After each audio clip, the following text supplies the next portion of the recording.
હાલો. આપનું શું નામ છે બેન? મારું નામ ચંપાબેન છે. ચંપાબેન, ક્યાંથી આવો? મેં કેલિફોર્નિયા સેક્રામેન્ટોથી આવી. હા હા, ને કેટલા ડોલર લીએ? એ $1151 છે. $1151 એટલે ભારતનું નાણું 1 લાખ રૂપિયા અહીંયાના. 1 લાખ રૂપિયા થાય ભારતના. વાહ 1 લાખ રૂપિયા. હા. વાહ તો મારે વાહ, લાય. 1 લાખ રૂપિયા એનો ભારતનો છે ને? હા, ભારતનો લાખ આને રૂપિયા શું કહેવાય બેટા? ડોલર. હું ઓળખતો અહીંયાનો રાજા લાગે છે. એમાં આટલું બધું આ 1 લાખ રૂપિયા આના ના થઈ. વાહ, બધી પ્લાસ્ટિકની. હું અભણ છું. બેટા તારે નણંદ કેટલી છે?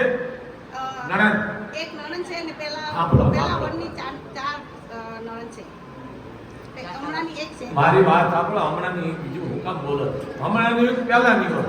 નણંદ ઘરવાળાની ફૂઈ અને ભાણેજના 1 લાખ રૂપિયા આપીને જે મોગલ હતા હો ઘણી માનતા શીખાડી રૂપિયો જય હો. મોગલમાં. બોલ મોગલ માતની. એક વસ્તુ બેટા અહીંયા ક્યાંય રૂપિયા મૂકીને ગુનેગાર. અને બીજી વસ્તુ તારું હોનું આવી ગયું કેટલા તોલા હતું? 20 થી 25 20 થી 25 તોલા. તમને વિશ્વાસ હતો તારો કોઈ ચમત્કાર નથી. બીજું હું અંધશ્રદ્ધાનો બહુ વિરોધી છું. એટલે તું પણ દીકરી છો મારી. તને વિશ્વાસ હતો આવી ગયો બેટા. દવા અને તું આ બે